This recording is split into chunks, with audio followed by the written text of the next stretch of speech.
নেয়ার বা বাসার কাহিনী।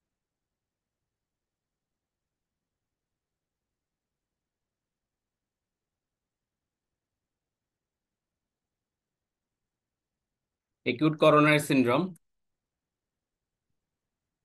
প্রথম কথা হলো যে আমি কার্ডিওলজিস্ট না। কার্ডিওলজিস্ট না হলেও যে অ্যাজ এ ইন্টেন্সিভিস্ট আমাদের অনেক পেশেন্ট ম্যানেজ করা লাগে এই একিউট করোনারি সিনড্রোম, এসটি লিভিশন বা নন এসটি লিভিশন বা আনস্টেবল এনজাইনা যাই বলে থাকি, যে এগুলো ম্যানেজ করা লাগে। অথবা দেখা যাবে কি যে একটা কার্ডিয়াক ইন্টেন্সিভ কেয়ার ইউনিটের অংশ হিসাবে দেখা যাবে কি যে একজন এখানে ইন্টেন্সিভিস্ট হিসাবে বা মেডিসিন স্পেশালিস্ট হিসাবে অনেক সময় দেখা যায় যে পেশেন্ট যখন আসে ফার্স্ট তো ইন্টারনাল মেডিসিন বা অনেক সময় জেনারেল ফিজিশিয়ানের কাছেও আসে।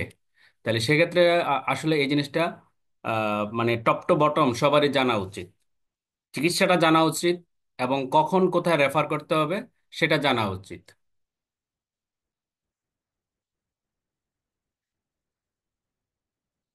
আমার আজকের কথাগুলো হবে বেশিরভাগই 80 to 90% মানে যেটা রিসেন্ট যেটা guideline European society of cardiology 2023 এর সাথে ইএসআইসিএম এর মডিউলের কিছু কথাবার্তা আমরা এখানে শো করব। যে শুরু থেকে আমরা গাইডলাইনের কথাগুলোই বলবো, যে গাইডলাইনে ওরা একিউট করোনারি সিনড্রোমের সাথে মিলিয়ে রেখে তিনটা মানে তিনটা লেটার ইউজ করে। একিউট করোনারি সিনড্রোম, একটা হলো এ এবং সি এবং এস। কেন করার উদ্দেশ্য হলো কি যে মানে র্যাপিড ডায়াগনোসিসের জন্য। র্যাপিড ডায়াগনোসিসটা কি যে আমরা শুরুতেই এতে assessment and abnormalities of ECG, সিতে মনে রাখবো যে ক্লিনিক্যাল কনটেক্সট মানে তার সাইন এবং সিমটম কি সেটা। এর সাথে দেখতে হবে যে stability of haemodynamics, say unstable মানে পেশেন্ট কি শকে যাচ্ছে নাকি শকে যাচ্ছে না, এই টাইপের এই জিনিসগুলো দেখতে হবে, প্যারামিটারগুলো দেখতে হবে। তাহলে একিউট করোনারি সিনড্রোম মানে সেটাও আবার এসিএস দিয়ে মনে রাখবো। আচ্ছা, এই যে আমরা বললাম ইসিজির কথা পরের স্লাইডে আসবে। ক্লিনিক্যাল কনটেক্সট মানে শুরুতে আমরা যদি চিন্তা করি যে সিমটম কি হবে, একিউট চেস্ট ডিসকমফোর্ট, সেটা মানে করোনারির যে চেস্ট পেইন সেটার নেচার কেমন হয়, pain, pressure, tightness, heaviness, burning, এটা আমরা সবাই জানি। কিন্তু যেটা জানি না সেটা হলো যে চেস্ট পেইন ইকুইভ্যালেন্ট, যে টিপিক্যাল চেস্ট পেইন মানে করোনারি মানে হার্ট অ্যাটাকের মানে সিমটম না বা পেইন না, কিন্তু এরকম কিছু সিমটম আসবে যেটাকে চেস্ট পেইনের ইকুইভ্যালেন্ট ধরতে হবে। যেটা সাপোজ একটা পেশেন্টের সাডেন শর্ট অফ ব্রেথ কিন্তু চেস্ট পেইন নাই, কিন্তু এটাকে চেস্ট পেইন ইকুইভ্যালেন্ট ধরতে হবে। এপিগ্যাস্ট্রিক পেইন মনে হবে যে অ্যাসিডিটির পেইন, পেপটিক আলসার, সেটা হইতে পারে। Pain in the left and right arm or neck, neck or জ, এগুলো কি চেস্ট পেইন ইকুইভ্যালেন্ট। মানে টিপিক্যাল চেস্ট পেইন ছাড়াও যখন এগুলো নিয়েও প্রেজেন্ট করে এবং দেখা যায় যদি তার ইসিজি চেঞ্জ থাকে বা ট্রপাই বাড়ে, তখন কিন্তু একিউট করোনারি সিনড্রোম মানে ডায়াগনোসিস করতে হবে। আচ্ছা, এরকমও হয় যে আমি আমার ইন্টারনাল লাইফে একটা পেশেন্ট পাইছিলাম, যে এরকম যে পেশেন্টের 60 বছর একজন ভদ্রমহিলা, উনি রাত্রেবেলা পেশেন্টটা ওয়ার্ডে আসে, তখন তারই একটাই সিমটম ছিল, যে তার সিমটমটা ছিল যে সে মানে বলে যে আমি মনে হয় মরে যাচ্ছি মরে যাচ্ছি, মানে মরে যাব এরকম, যে ফিয়ার অফ ইম্পেন্ডিং ডেথ, সেটাও একটা সিমটম।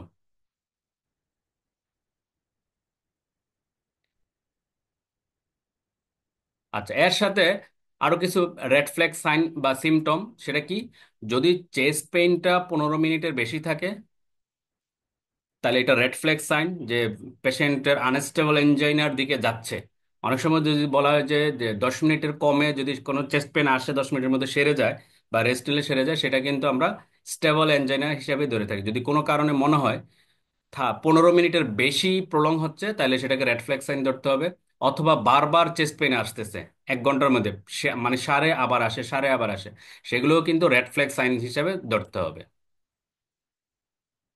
ক্লিনিক্যাল এক্সামিনেশনে আমরা কি দেখব, যে যদি এরকম চেস্ট পেইন বা চেস্ট পেইন ইকুইভ্যালেন্ট নিয়ে আসে, আমরা কোনো হাই রিস্ক একিউট করোনারি সিনড্রোমের ফিচার আছে কিনা। আমরা পরবর্তী একটা স্লাইডে দেখাবো যে একিউট করোনারি সিনড্রোমের কিছু হাই রিস্ক ফিচার থাকে। যেমন আমরা শুরুতে বলছি যে হিমোডাইনামিক আনস্টেবল, মানে চেস্ট পেনের সাথে যদি হিমোডাইনামিক আনস্টেবল থাকে, যদি দেখা যায় যে নিউ অনসেট মারমার থাকে, কোনো কমপ্লিকেশন থাকে, তাহলে সেগুলোকে ধরা হবে হাই রিস্ক এসিএস। আচ্ছা। তারপরে ফোকাসড ফিজিক্যাল এক্সামিনেশন করতে হবে। কিরকম ফোকাস মানে কি, যে হার্ট রিলেটেড, মানে আমাদের চেস্ট দেখতে হবে অস্কালটেশন করে, হার্ট সাউন্ড গুলো কিরকম, ল্যাং বেস দেখতে হবে, মানে হার্ট ফেলিওর চলে আসছে কিনা, ব্লাড প্রেশার দেখতে হবে, যে কোনো হাইপারটেনসিভ ইমার্জেন্সি বা আর্জেন্সি কিনা, বা ব্লাড প্রেশার অনেক বেশি কমে গেছে কিনা, শকে কিনা। আর আর যেটা দেখতে হবে যে কোনো শকে মানে সার্কুলেটরি কোনো কম্প্রোমাইজেশন আছে কিনা, হ্যাঁ সরি, আরেকটা দেখতে হবে যে পালস, সব সব মেজর পালস গুলো ঠিকঠাক মতো আছে কিনা। অনেক সময় এরিথমিয়া হইতে পারে। তাহলে ক্লিনিক্যাল কনটেক্সটের পরে যেটা আসবে, মানে যেটা খুব র্যাপিড দেখতে হবে, বলা হয়ে থাকে যখন একটা পেশেন্ট আসবে, মানে প্রাইমারি ফিজিশিয়ানের কাছে বা যেখানেই হোক, মানে 10 মিনিটের মধ্যে তার ইসিজি করে সেটার ইন্টারপ্রিট করতে হবে। হ্যাঁ, মানে এই ইসিজিটা হলো ফার্স্ট লাইন ডায়াগনস্টিক টুল।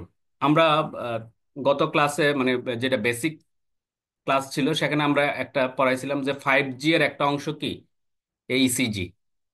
ঠিক আছে, 5G এর একটা অংশ ছিল ইসিজি। তাহলে ইসিজি হলো ফার্স্ট লাইন ডায়াগনস্টিক টুল।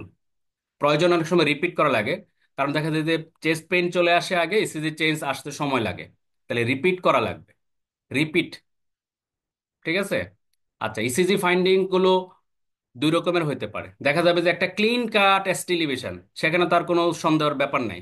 অনেক সময় দেখা যায় যে পেশেন্টের ইসিজি চেঞ্জ মানে এস্টিলিভেশন নাই, হ্যাঁ, কিন্তু টিন ভার্সন আছে, বা সেটাকে বলে নন স্পেসিফিক এসটি অ্যাবনর্মালিটি। যদি দেখা যায় যে তার চেস্ট পেন আছে এবং নন স্পেসিফিক এসটি চেঞ্জ, তখন সেটাকেও কিন্তু গুরুত্ব দিয়ে দেখতে হবে, মানে কারণ সেটাও কি একিউট করোনারি সিনড্রোমের ভিতরেই পড়বে। সাপোজ দেখা যাক যে এরকম, যে টিন ভার্সন, অথবা দেখা যাবে যে কি এরকম অনেক রকমের এসটি বা চেঞ্জ আসতে পারে।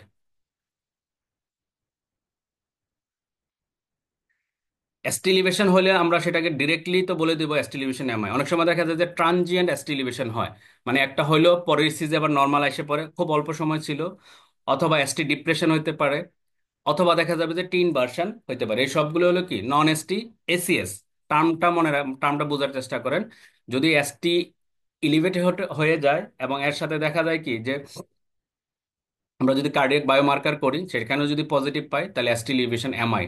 আর যদি দেখা যায় যে আমি ইসিজি চেঞ্জ পাচ্ছি উইথ তার করোনারি সিমটমস মানে চেস্ট পেন, তখন আমরা এটাকে বলবো নন এসটি এসিএস। মানে নন এসটি এসিএস মানে নন এসটি ইলিভেশন বা non ST elevation acute coronary syndrome, মানে এটা আবার দুই ভাগে ভাগ হবে।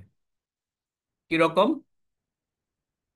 যে নন এসটি ইলিভেশন এমআই একটা হইতে পারে, আরেকটা হইতে পারে আনস্টেবল এনজাইনা।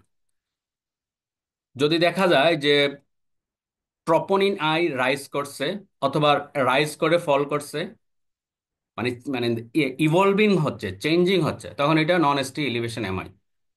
যদি দেখা যায় যে ট্রপোনিন মানে যে রেঞ্জের উপরে গেলে আমরা সাধারণত মানে করোনারি সিনড্রোম বলে থাকবো, মানে বা মানে এমআই বলে থাকবো, তার নিচে আছে, হ্যাঁ মানে নর্মাল রেঞ্জের নিচে আছে, বা অনেক ডেফিনেশনে বলা হয়ে থাকে যে 99th পার্সেন্টাইল, তার নিচে থাকে, তখন আমরা এটাকে আনস্টেবল এনজাইনা ধরবো। তাহলে নন এসটি এসিএস যতক্ষণ পর্যন্ত না আমরা ট্রপোনিনাই পাচ্ছি, তখন সেটাকে আমরা টার্ম টার্ম বলবো নন এসটি এসিএস। যখন আমরা ট্রপোনিনাই রেজাল্ট পাবো, যদি ট্রপোনিনাই বেশি পাই তখন এটাকে বলবো নন এসটি ইলিভেশন এমআই। আর যদি ট্রপোনিনাই নর্মাল থাকে তাহলে বলবো আনস্টেবল এনজাইনা। কথা ক্লিয়ার? যদি আমরা ইসিজিতে, আমি আবার বলি কারণ টার্মিনোলজি একটু না বুঝলে ভুল হইতে পারে। আমরা যদি চেস্ট পেইনের সাথে বা চেস্ট পেইন ইকুইভ্যালেন্ট কোনো সিমটমের সাথে যখন ইসিজি চেঞ্জ মানে এসটি এলিভেশন পাবো, তাহলে তাকে আমরা এসটি এলিভেশন এমআই বলে দিব, সোজা সাপটা শেষ। যদি এসটি এলিভেশন না থাকে কিন্তু টিন ভার্সন বা এসটি ডিপ্রেশন বা ট্রানজিয়েন্ট এসটি এলিভেশন বা মানে নন স্পেসিফিক এসটি বা টি চেঞ্জ থাকে, তখন আমরা এটাকে বলবো নন এসটি এসিএস। তারপর আমাদের দেখতে হবে ট্রপোনিন লেভেল। যদি ট্রপোনিন লেভেল বেশি পাই তখন এটাকে বলবো নন এসটি ইলিভেশন এমআই। আর যদি ট্রপোনিন আই কম থাকে, বিলু দ্য নর্মাল রেঞ্জ থাকে, তখন এটাকে বলবো আনস্টেবল এনজাইনা। হ্যাঁ, ইভেন দেখা যাবে কি যে ইসিজি নর্মাল, ট্রপাই নর্মাল, তারপরও একিউট করোনারি সিনড্রোম হবে কোনটা, এই সেই এটা হলো সেই আনস্টেবল এনজাইনা। কথা ক্লিয়ার? যে পেশেন্টের ইসিজি নর্মাল, ট্রপনি নাই, নর্মাল ট্রপনি নাই, বারেও নাই, বা কোনো রকম তার পরিবর্তন নাই, ইসিজির মধ্যে কোনো পরিবর্তন নাই, তারপরও একিউট করোনারি সিনড্রোম বলতে হবে যদি চেস্ট পেইন টিপিক্যাল থাকে, অথবা চেস্ট পেইন ইকুইভ্যালেন্ট মানে করোনারি ইকুইভ্যালেন্ট সিমটম থাকে, তখন আমরা এটার নাম দিব আনস্টেবল এনজাইনা। আচ্ছা, এখানে একটা জিনিস দেখি, সব সময় যে এসটি লিমিশন হবে, টিন ভার্সন হবে, সূত্র মতো মিলবে এরকম নাও হইতে পারে। কখনো কখনো ইসিজিতে কিছু আহ, এরকম কিছু চেঞ্জ থাকে যেগুলো আলাদা করে তারা এন্টিটি বা আলাদা করে ডায়াগনোসিস দাবি করে। সাপোজ এখানে এই যে এই ইসিজিতে খেয়াল করেন, প্রথম অংশটা মানে এখানে কি একটা বাইফেজিক টি দেখা যাচ্ছে, প্রথমটা উপরে পজিটিভ ডিফ্লেকশন, পরে নেগেটিভ ডিফ্লেকশন, এই যেমন B2 B3 বা চেস্ট লিডগুলোতে। এই যদি পেশেন্টের চেস্ট পেইনের সিমটম থাকে বা মানে হিস্ট্রি থাকে, এর সাথে যদি এরকম ইয়া পায়, এটাকে বলা হয় থাকে ওয়ালেন সাইন। ওয়ালেন মানে যেটা একটা গ্রেভ কন্ডিশন। কেন গ্রেভ কন্ডিশন? এটা মানে লেফট করোনারি আর্টারি যেটা অ্যান্টেরিয়র ডিসেন্ডিং ব্রাঞ্চ, সেটার প্রক্সিমালি সিভিয়ার ব্লক থাকে। এবং এটা হইতে পারে একটা মানে মেসিভ অ্যান্টেরিয়র ইনফার্কশনের আর্লি সাইন। তাহলে এটা মনে রাখেন, এটাকে বলে ওয়ালেন সাইন বা ওয়ালেন সিনড্রোম। এটার আবার ভ্যারাইটি আছে, আমরা এত কিছুর মধ্যে না যাই, জাস্ট খালি ওয়ালেন সাইন।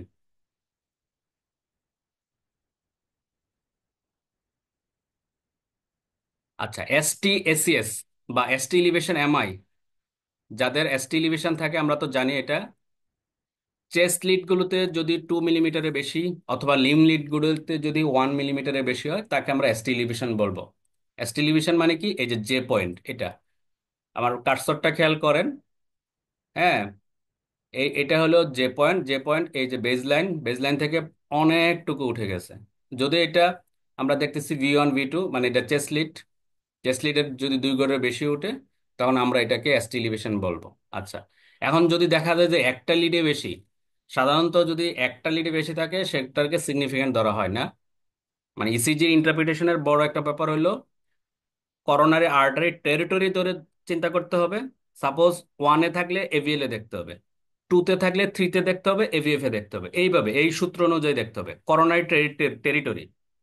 এবং এই যে লিড, এগুলো আমি যেটা বললাম করোনারি মানে করোনারি আর্টারি টেরিটরি অনুযায়ী মিনিমাম দুইটার মধ্যে চেঞ্জ আসতে হবে, তখন আমরা এটাকে সিগনিফিকেন্ট ধরবো। যদি একটাতে হয় সেটাকে নন সিগনিফিকেন্ট এস্টিলিভেশন বা নন সিগনিফিকেন্ট ইসিজি ধরা হয়। সাপোজ আমি যেটা বললাম যে করোনারি আর্টারি টেরিটরি, একটু আর্টারি গুলো খেয়াল করেন। এই যে এখানে যে অ্যাসেন্ডিং অ্যাওর্টা, করোনারি আর্টারি, যে left coronary artery, right coronary artery. হ্যাঁ, এই যে লেফট করোনারি আর্টারি দুই ভাগে ভাগ হয়ে যায়। একটা হলো ডিরেক্টলি নেমে যায়, এটাকে বলে এলইডি মানে অ্যান্টেরিয়র ডিসেন্ডিং, আরেকটা ঘুরে এই বাম দিকে চলে যায় মানে যেটাকে বলে লেফট সার্কামফ্লেক্স, যেটা গিয়ে এদিকে আবার মানে পোস্টেরিয়র ডিসেন্ডিং আর্টারির অংশ হিসাবে অনেক সময় সাপ্লাই দেয়। আর এটা হলো কি right coronary artery. Right coronary আর্টারিও অনেক সময় পোস্টেরিয়র পর্যন্ত যাইতে পারে। এটার ভেরিয়েশন থাকতে পারে। কখনো কখনো এই যে ইনফিরিয়র যে পোর্শনটা রাইট করোনারি আর্টারি দেয়, কখনো কখনো এই লেফট সার্কামফ্লেক্স আর্টারি দেয়। ঠিক আছে? তাহলে আর্টারি যেমন এইটা হলো কি লেফট করোনারি আর্টারির মেইন ব্রাঞ্চ। এখানে মেইন ব্রাঞ্চ দুইটা ভাগ হয়ে যায়, লেফট এন্টেরিয়র ডিসেন্ডিং আর লেফট সার্কামফ্লেক্স। ঠিক আছে? অনেক সময় ইসিজি চেঞ্জ কোনটার জন্য কিরকম আসবে সেই ধরনের কোশ্চেন থাকতে পারে।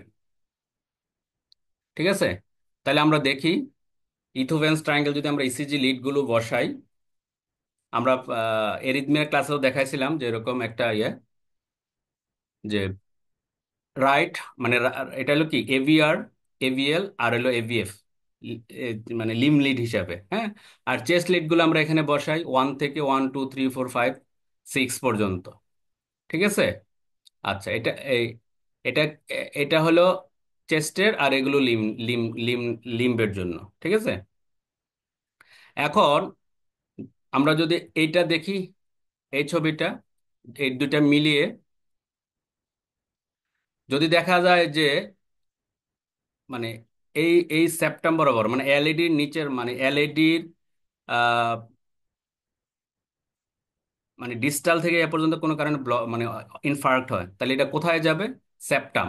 সেপ্টাম মানে হলো এই যে এই অংশটা, তাই তো, B3-4 এই অংশটার। তাহলে আমরা যদি এটাকে এটার ভিতরে চিন্তা করি, হার্টটা যদি চেস্ট ক্যাভিটির ভিতরে চিন্তা করি, যখন এটা মানে এইটাতে যখন ইনফার্ক্ট হবে, তাহলে এই এই বরাবর যে চেস্ট লিড গুলো বসানো আছে সেখানে মানে ইসিজি চেঞ্জ আসবে। আচ্ছা, যদি দেখা যায় যে মানে এই রাইট কর্নার আর্টারিতে প্রবলেম, তাহলে দেখা যাবে কি যে রাইট কর্নারি আর্টারি মানে আমি যদি এই আটাকে ভিতরে ঢুকাই দেই হার্টটাকে, তাহলে এই B1 এ চেঞ্জ আসবে। B2 তো কিছু আসতে পারে, B3 তো আসতে পারে, তবে B1 এর চেঞ্জটা বেশি আসবে। যদি B1 এ আমি মানে মানে চেঞ্জ পাই, ইসিজিতে এসটি এলিভেশন পাই, তাহলে চিন্তা করতে হবে রাইট কর্নার আর্টারির প্রবলেম। আর যদি B3, 3, 4, 5 মানে এইগুলোতে যায়, তাহলে আমার চিন্তা করতে হবে এই যে এই মানে এলএডি তে প্রবলেম। আর যদি আরো এদিকে 5, 6 বা 5, 6 এর এদিকে যায়, এবং দেখা যায় কি যে B2, B3 তে মানে রিসিপ্রোকাল চেঞ্জ বেশি, অথবা বলা হয় থেকে মিরর ইমেজ, তাহলে বুঝতে হবে যে এই দিক দিয়ে যেটা মানে এই বাম দিক দিয়ে ঘুরে পিছনেতে যে আর্টারিটা গেছে সেটাতে প্রবলেম। মানে এই যে মানে LCX যেটা লেফট সারকামফ্লেক্সে প্রবলেম। আচ্ছা, তাহলে যদি আমরা B2, B3-তে কোনো প্রবলেম পাই এবং B1-এ প্রবলেম পাই, এবং দেখা যায় কি যে B2, B1, B3 থেকে এস্টিলিভেশন গুলো বেশি, তখন ধরে নিতে হয় বা তখন মনে করতে হয় এটা রাইট করোনারি আর্টারি মানে আরবি ইনফার্ক্ট। এরপরে যদি মনে হয় যে 5, 6 এর সাথে মানে মানে টি মানে টি ইলিভেশন আছে অথবা নর্মাল আছে, কিন্তু এই V1, B3 এগুলোতে এসটি ডিপ্রেশন, তখন মানে এর সাথে যদি দেখা যায় কি যে অনেক সময় ইনফিরিয়র 2, 3 AVF এ অনেক সময় ইনফিরিয়র ইনফিরিয়র এমআই থাকে, নাও থাকতে পারে। যদি যদি থাকে তাহলে B2, 3-তে এসটি এলিভেশন থাকবে। আর যদি দেখা যায় যে না ওইগুলো চেঞ্জ নাই, শুধুমাত্র B2, B3-তে এসটি ডিপ্রেশন, তখন অনেক সময় মাথায় রাখতে হবে যেটা পোস্টেরিয়র এমআই। কার পোস্টেরিয়র? Left ventricular posterior. তাহলে posterior MI usually left ventricular সাথেই বেশি, এবং সেটা লেফট সারকামফ্লেক্সের জন্য। আর যদি দেখা যায় যে B2, B3-তে সেটা রাইট করোনারি মানে আরভি ইনফার্ক্টের জন্য। আচ্ছা, এই কথাগুলো আবার আসবে, আবার আমরা রিক্যাপ করব।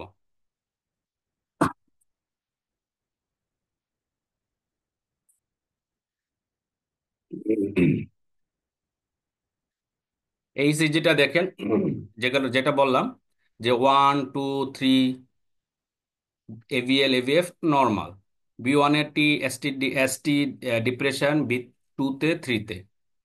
ঠিক আছে, 2 থেকে 3-তে বেশি বা এরকম দেখা যাচ্ছে এরকম। হ্যাঁ, তারপরে 4-এ কিছুটা, 5, 6 আবার নর্মাল। ঠিক আছে। তাহলে এটাকে যদি আমরা মিরর ইমেজ চিন্তা করি, দেখা যাবে এগুলো এসটি ইলিভেশন। যদি এরকম মনে হয়,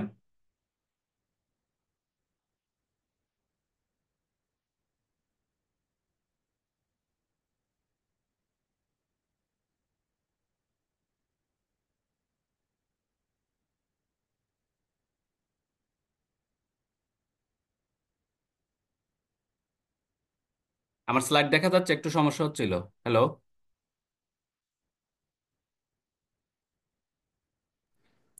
হ্যাঁ, দেখা যাচ্ছে স্লাইড। আচ্ছা আচ্ছা, ঠিক আছে। আচ্ছা আচ্ছা, এটা দেখেন, আমরা যেটা বলতেছিলাম যে ইসিজিটা দেখেন, এসটি ডিপ্রেশন। আমরা যদি এটাকে মিরর ইমেজ চিন্তা করি, যদি এখানে একটা আয়না রাখা হয়, এটার উপর আয়না রাখা হয়, দেখা যাবে কি এগুলো কি এসটি এলিভেশন। তাহলে এইসব ক্ষেত্রে যদি এরকম থাকে যে এই চেস্ট লিডে, স্পেশালি এই যে সামনের দিকে B1, 2, 3, মানে মনে হচ্ছে যে সেপ্টামের সমস্যা কিনা, সেপ্টাম মানে সেপ্টামের ডিপ্রেশন কিনা, কিন্তু তা না, আসলে এটাকে চিন্তা করতে হবে যেটা কোনো রিসিপ্রোকাল চেঞ্জ। কার রিসিপ্রোকাল? পিছনের, মানে এলবির লেফট ভেন্ট্রিকুলার পিছনের অংশ। তাহলে লেফট ভেন্ট্রিকুলার পিছনের অংশ আমরা কিভাবে বুঝবো? আমরা তো মানে 6 পর্যন্ত ল্যাটারাল দিয়ে শেষ করে ফেলি। তখন এই চেস্টের লিডের সংখ্যা আরো বাড়াইতে হয়, মানে 6-এর পরে 7, 8, 9 এরকম করে দিতে হয়, তখন ওইগুলোতে গিয়ে চেঞ্জ পাওয়া যায়। কেন এরকম? কারণ কি, মানে এসটি ইলিভেশনটা ছিল মানে 7, 8, 9-এর জন্য, সেখানে এসটি ইলিভেশন, কিন্তু এখানে যেটা হলো এটা রিসিপ্রোকাল চেঞ্জ। তাহলে এটা হলো পোস্টেরিয়র এমআই এর অংশ।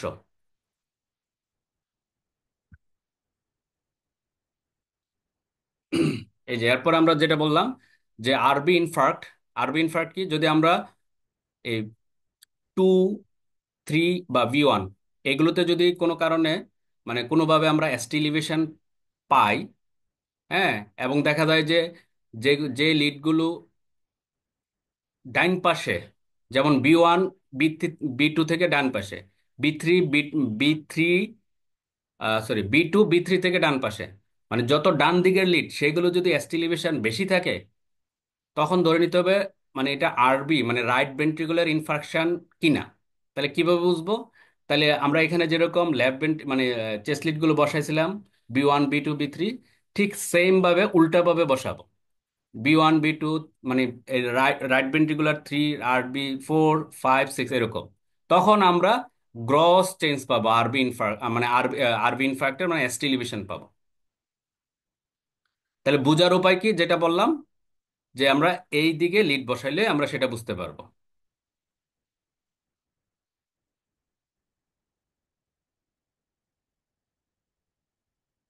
আচ্ছা, এটা একটা হলো নর্মাল, মানে আমরা যখন নর্মাল ইসিজি বসাই মানে ইসিজি লিড বসাই, এখানে দেখেন 1, 2, 3, হ্যাঁ, 4, 5, 6, এখানে এস্টিলিভেশন কোথায় দেখাচ্ছে? 2, 3 AVF, মানে ইনফিরিয়র। এর সাথে এর সাথে কোথায় B2, B1, B2 এগুলোতে দেখাচ্ছে। তাহলে এখানে যেহেতু ইনফিরিয়র এমআই হলে অনেক সময় আরবি ইনফার্ক্টিনা কমনলি অ্যাসোসিয়েটেড থাকে, যেহেতু রাইট কর্নারি আর্টারি ইনভলভমেন্ট থাকে। তাহলে তখন এই যে উল্টা দিকে, এটা উল্টা দিকে বসানো B4, তখন দেখা যায় কি যে আমরা এখানে এগুলো যদি এভাবে উল্টা করে বসাই, তখন দেখা যায় কি যে যেটা নর্মালি 4-এর নর্মাল ছিল, মানে নর্মালি চেস্ট লিডে যেটা B4 ছিল, সেটা আমরা বি রাইট মানে রাইট সাইডের বি এর ইয়ার মধ্যে পজিটিভ এস্টিলিভেশন পাচ্ছি, মানে এস্টিলিভেশন হচ্ছে, তাহলে এটা আরবি ইনফার্ক্ট হলো। আবার এরকম হইতে পারে যে আমরা যেটা দেখাইছিলাম না, যে মেইন লেফট করোনারি আর্টারি অনেক সময় অক্লুশন থাকতে পারে, মানে একেবারে যেটা খুবই খারাপ কন্ডিশন, যে এক্সটেন্সিভ অ্যান্টেরিয়র এমআই আমরা যেটা অনেক সময় বলে থাকি, যে তার লেফট করোনারি আর্টারি মানে এলএডি, এলসিএক্স এর এরিয়া টেরিটরি সবগুলোতেই মানে ইনফার্ক্টের ফিচার্স চলে আসবে। কখন এটা ইয়া করব আমরা? যদি দেখা যায় যে মানে মোর দেন 1 মিলিমিটার, হ্যাঁ, এবং 6টা লিডের বেশি যদি দেখা যায় যে এসটি চেঞ্জ আসে, তখন এটা আমরা সন্দেহ করতে পারি যে main left corner artery occlusion থাকতে পারে 6টার বেশি। আচ্ছা, আবার অনেক সময় আমরা এটা বলি না যে নিউ মানে লেফট বান্ডল ব্রাঞ্চ অনেক সময় দেখা যায় যে আগে থেকে থাকে, অথবা এই যে এটা একটা কি ইসি, এই যে এমআই ডায়াগনোসিসের জন্য আমরা তো এসটি লিভিশন মনে করে থাকি। আরেকটা ক্রাইটেরিয়া কি ছিল যদি আরেকটা ক্রাইটেরিয়া কি ছিল যদি আমরা বান্ডল ব্রাঞ্চ ব্লক পাই, বান্ডল ব্রাঞ্চ ব্লক পাই। এখন এটা কি নিউ নাকি আগে থেকেই? আমরা কিভাবে বুঝবো যে লেফট বান্ডল ব্রাঞ্চটা নিউ নাকি আগে থেকেই ছিল?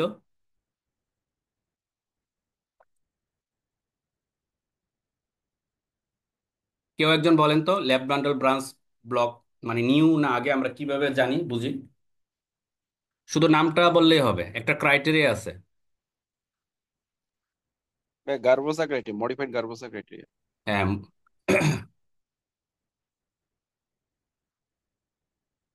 আচ্ছা, তাহলে এখানে তিনটা ক্যারেক্টারিস্টিক্স আছে। সেটা কিরকম? যেটা তো এম প্যাটার্ন বোঝা যাচ্ছে, এবং এটা আপ মানে আপরাইট। যদি আপরাইট মানে এটাকে বলে কনকর্ডেন্ট, মানে আপরাইট এম প্যাটার্ন বা ইয়ার সাথে এই, যেহেতু এটা আমরা এলবি, তাহলে আমরা এম প্যাটার্নটাই দেখি। এই মানে আপরাইট এম প্যাটার্নের সাথে যদি এসটি এলিভেশন থাকে তাহলে এটা একটা ক্রাইটেরিয়া। অথবা ডাউনওয়ার্ড এই মানে কিউআরএস এর সাথে যদি ডাউনওয়ার্ড এসটি ডিপ্রেশন থাকে তাহলে এটা একটা ক্যারেক্টারিস্টিক্স। অথবা অথবা মানে এই ধরনের মিলল না, মানে কনকর্ডেন্স না, মানে এটা কি উপরে উঠছে উপরের দিকে, তাহলে এসটি এলিভেশন উপরের দিকে, এটা নিচের দিকে, এসটি এটাও এসটিটা এসটি সেগমেন্ট নিচের দিকে। কিন্তু যদি এরকম মানে ডিসকনকর্ডেন্ট থাকে যে এটা নিচের দিকে কিন্তু এসটি এলিভেশন, এসটি সেগমেন্টটা এলিভেশন উপরের দিকে, হ্যাঁ, তাহলে এই তিনটার ইয়ার মধ্যে মিলিয়ে যদি স্কোর 3-এর বেশি হয়, হ্যাঁ, সাপোজ এটাকে ধরা হচ্ছে স্কোর 5, এটাকে ধরা হচ্ছে স্কোর 3, হ্যাঁ, আর এটা ধরা হলো স্কোর 2, মানে এই তিনোটার যোগফল যদি বা যে কোনো ধরনের চেঞ্জ যদি মনে হয় যে 3-এর বেশি হলে সেটাকে ধরা হইতে পারে এটা একটা মানে এই এলবিবিটা এমআই এর পক্ষে। আচ্ছা, আমরা এতক্ষণ ধরে ইসিজির পরিবর্তন বললাম। আরেকটা বড় অংশ হলো যেটা নন এসটি এসিএস কে কনফার্ম করার জন্য লাগে। এসটি এলিভেশন হয়ে গেলে তো হলোই, নন এসটির জন্য যেটা লাগবে সেটা হলো কি কার্ডিয়াক বায়োমার্কার। মানে কোনটা রিকমেন্ডেশন, কার্ডিয়াক বায়োমার্কার কিন্তু অনেক আছে, ট্রপাই আছে, তারপরে মায়োগ্লোবিন আছে, ইএসটি দেখে, এলডিএস দেখে, কিন্তু সবচেয়ে মানে রিকমেন্ডেড হইলো মানে এই কার্ডিয়াক ট্রপোনিনাই দেখা। এন্ড কার্ডিয়াক ট্রপোনিনের মধ্যে যেটা হাই সেন্সিটিভ সেটাকেই দেখতে হবে। এবং ইউজুয়ালি এটা উইদিন 1 আওয়ার, এখন যদি 1 আওয়ার, অনেক সময় দেখা যায় যে পেশেন্ট তার আগেই চলে আসে, 10 মিনিট বা 15 মানে 20 মিনিটের মধ্যে চলে আসে, তখন কিন্তু অনেক সময় ট্রপিনিন আই বাড়তে মানে রাইজ হইতে টাইম লাগে। ওই সময় একটা উইন্ডো থাকে, মানে মানে ট্রপাই ছাড়াই কিন্তু ডায়াগনোসিস অনেক সময় করতে হয় ক্লিনিক্যাল ইয়ার ব্যাকগ্রাউন্ড চিন্তা করে।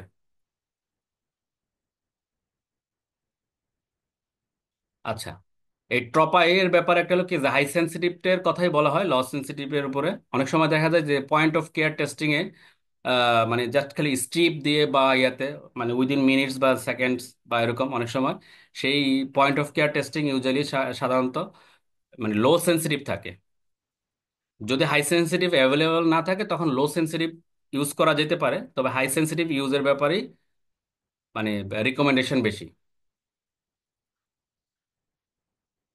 আচ্ছা, এখন অনেক সময় দেখা যায় যে আমরা আইসিইউতে পাই সব অনেক অনেক বিভিন্ন ডিজিজ কন্ডিশনেও ট্রপাই বাড়ে।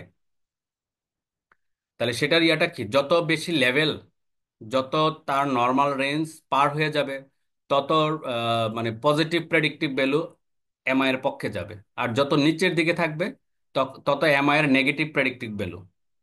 হ্যাঁ, তাহলে এমআই এর ডায়াগনোসিসে কেউ কি বলতে পারবেন যে এমআই ডায়াগনোসিসে ট্রপোনিনায় কত লেভেল হইতে হবে, মানে কোনো নির্দিষ্ট লেভেল?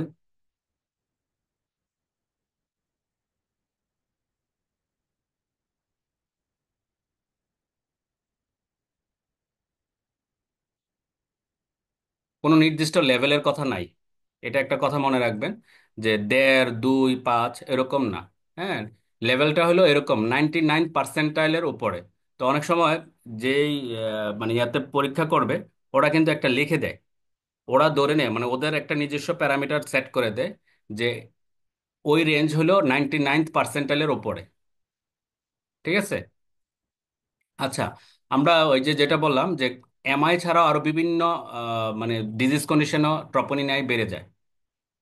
সাপোজ যদি দেখা যায় এটা লোয়ার রেঞ্জে এমআই ছাড়া বাকিগুলো, যেমন একটা পেশেন্টের হার্ট ফেলিওর বা সে পেশেন্টের যদি দেখা যায় কি লেফট ভেন্ট্রিকুলার হাইপারট্রফি আছে, তার কিন্তু একটু করে প্রপার লিক করতে পারে। অনেক সময় দেখা যায় যে মায়োকার্ডিয়াল ইনফার্কশন হয় নাই, জাস্ট খালি মায়োকার্ডিয়াল ইনজুরি বা স্ট্রেস কার্ডিওমায়োপ্যাথি বা মায়োকার্ডাইটিস, সেখানেও কিন্তু ট্রপাই বাড়বে, কিন্তু এই রেঞ্জটা থাকবে লোয়ার রেঞ্জে।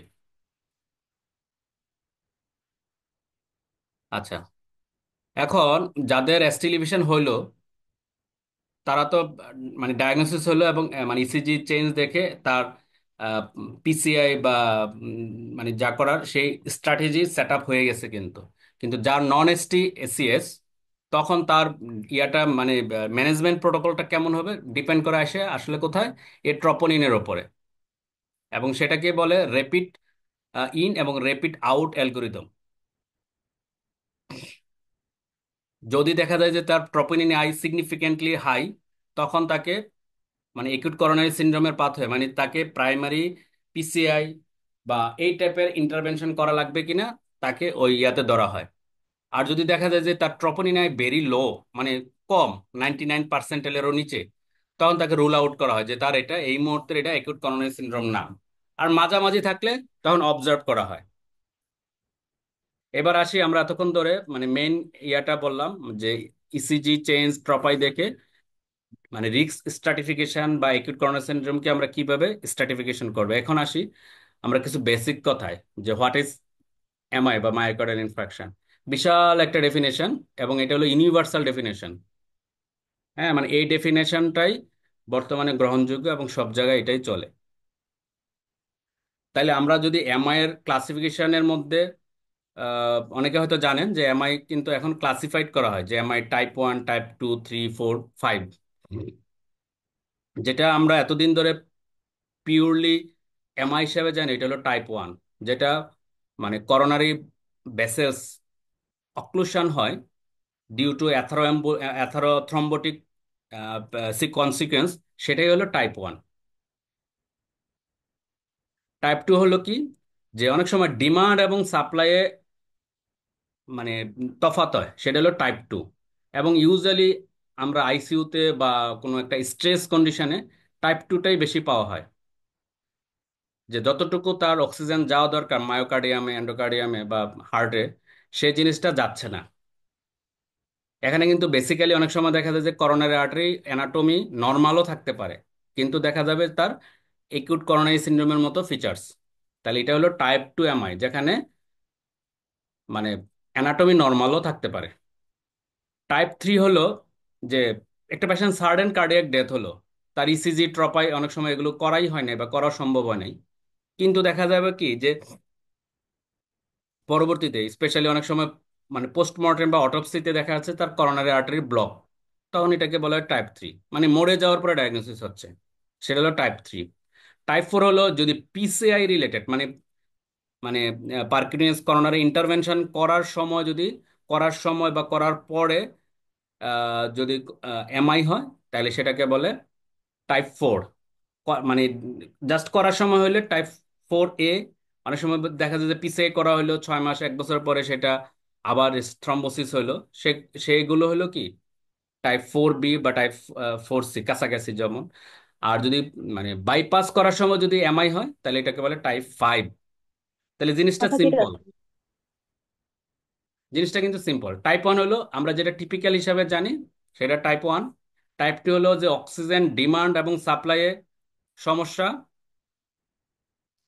ডিমান্ড এবং সাপ্লাইয়ের সমস্যা, তাহলে সেটা হলো টাইপ 2। আর টাইপ 3 হলো যে পেশেন্ট মারা গেছে সাসপেক্টেড মানে সাডেন কার্ডিয়াক ডেথ, অটোপসিতে করোনারি আর্টারি মধ্যে দেখা যাচ্ছে ব্লক, তাহলে এটা টাইপ 3। 4 হলো পিসিআই রিলেটেড, 5 হলো সিএভিজি রিলেটেড এমআই। টাইপ 1টা কিরকম, যে এখানে তার একটা প্ল্যাক ছিল, এই যে সাদা একটু হলদে যেটা প্ল্যাক, সে প্ল্যাকটা রাপচার হয়েছে বা এরোশন হয়েছে, হওয়ার পরে এখানে একটু মাইক্রো ব্লিডিং হয়েছে, এখানে এসে প্লাটিলেট জমলো প্রথমে, তারপরে কোয়াগুলেশন পাথওয়ে অ্যাক্টিভেটেড হয়ে এখানে ক্লট হয়ে গেল, এই যে ব্লক হয়ে গেল পুরা। অনেক সময় আবার পার্শিয়াল হইতে পারে। টোটাল ব্লক হলে স্টিলিভিশন হয়, পার্শিয়াল ব্লক হলে অনেক সময় মানে স্টিলিভিশনটা হয় না, নন স্টিলিভিশন বা আনস্টেবল এনজাইনার মতো হয়। আচ্ছা, তাহলে এটা হলো কি টাইপ 1 ইনফার্ক্ট। টাইপ 2 কি, এই যে যেটা বললাম বড় একটা বড় বড় হইলো যে অক্সিজেন এবং ডিমান্ডের মধ্যে, মানে এটাও এরকম 4টা ভাবে মেকানিজম হইতে পারে। সে মানে অ্যাথারোস্ক্লেরোসিস ছিল কিন্তু সেটা কোনো রাপচার হয় না, এরোশন হয় নাই। অ্যাথারোস্ক্লেরোসিস ছিল কিন্তু যে পরিমাণ তার অক্সিজেন ব্লাড সার্কুলেশন দরকার ছিল সে সাপ্লাই দিতে পারতেছে না, কারণ সে ন্যারো, কিন্তু রাপচার হয় নাই। টাইপ 1-এ কিন্তু রাপচার হবে বা এরোশন হবে এবং ক্লট, মানে এখানে থ্রম্বাস ফর্ম হবে। এখানে ছিল ফিক্সড ব্লক, ব্লকটা ফিক্সড কিন্তু ডিমান্ড বেড়ে যাওয়াতে সাপ্লাই হচ্ছে না। বা স্পাজম হচ্ছে, করোনারি স্পাজম অনেক সময় হয়, ফিমেল পেশেন্টের হয়, করোনারি স্পাজম হয়, অথবা কোনো একটা স্ট্রেস, কোল্ড বা এরকম কোনো একটা কন্ডিশন মধ্যে স্পাজম হয়।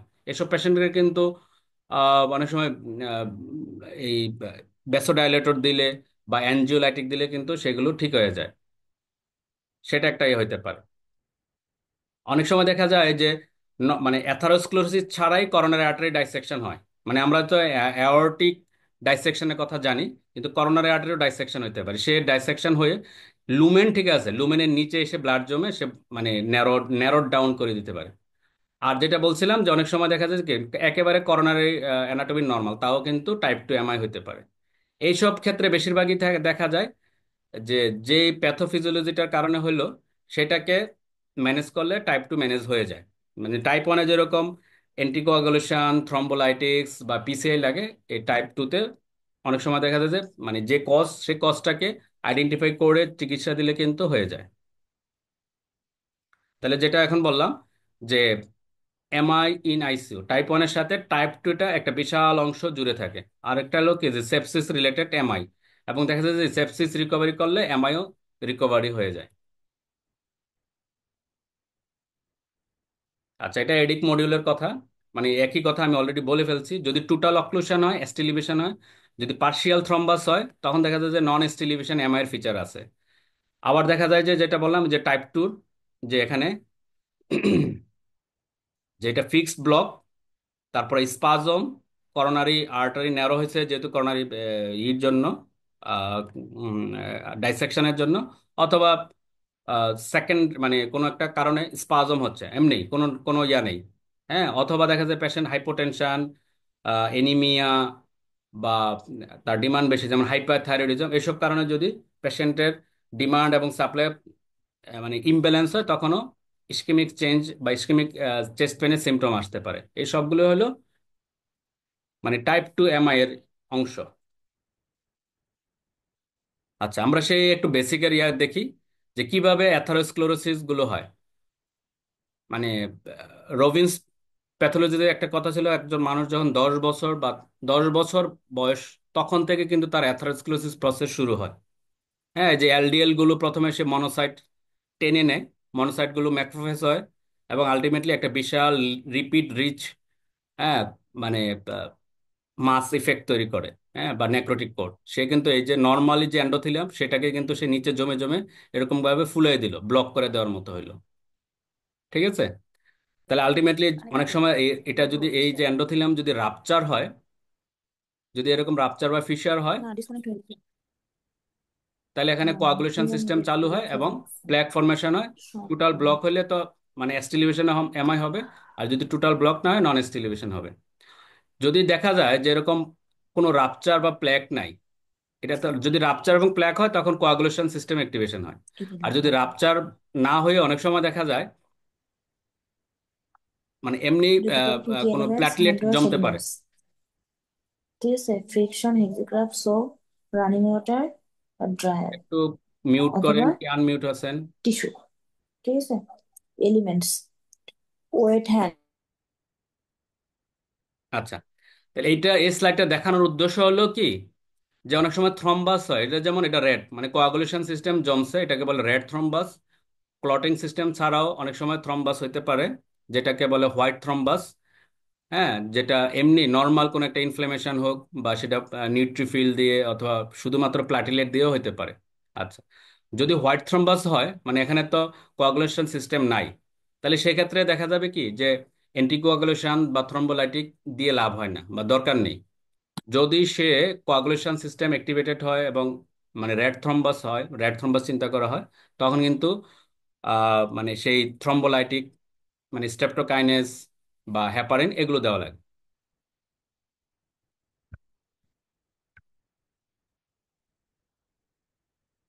আচ্ছা, আমরা এখন আসি যে আমরা এই এমআই নিয়ে কেন চিন্তিত।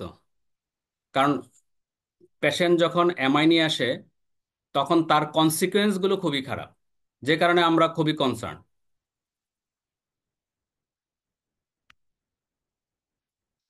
এমআই নিয়ে আসলে তার কনসিকুয়েন্স গুলো খুবই খারাপ হয়।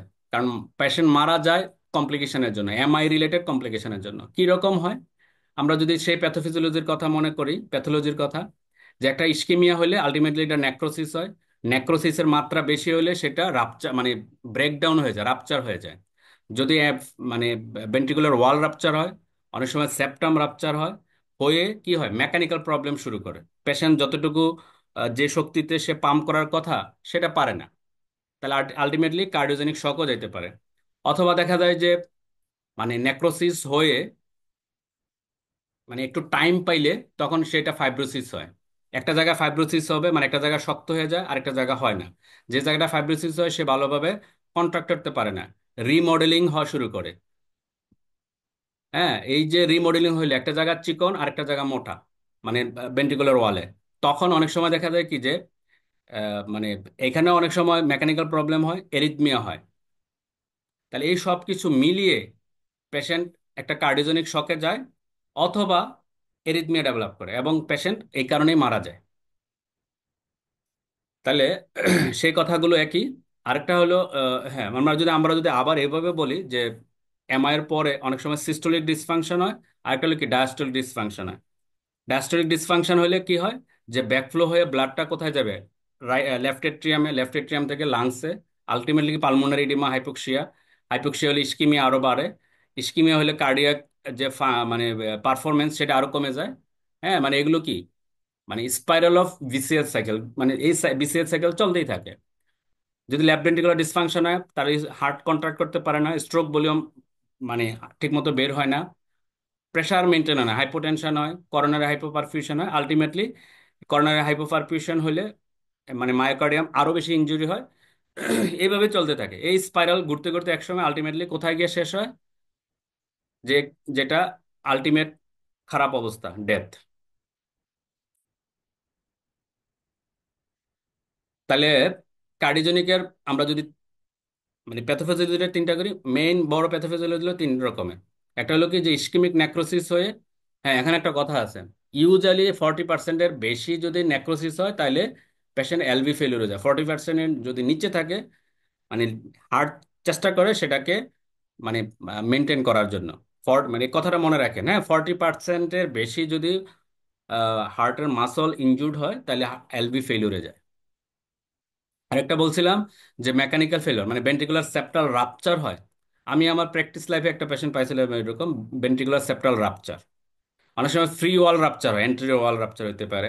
অনেক সময় দেখা যায় যে পেপিলারি মাসলগুলো ইন ইন মানে নেক্রোসিস হয় এবং এমআর ডেভেলপ করে, মাইট্রাল রিগার্জিটেশন।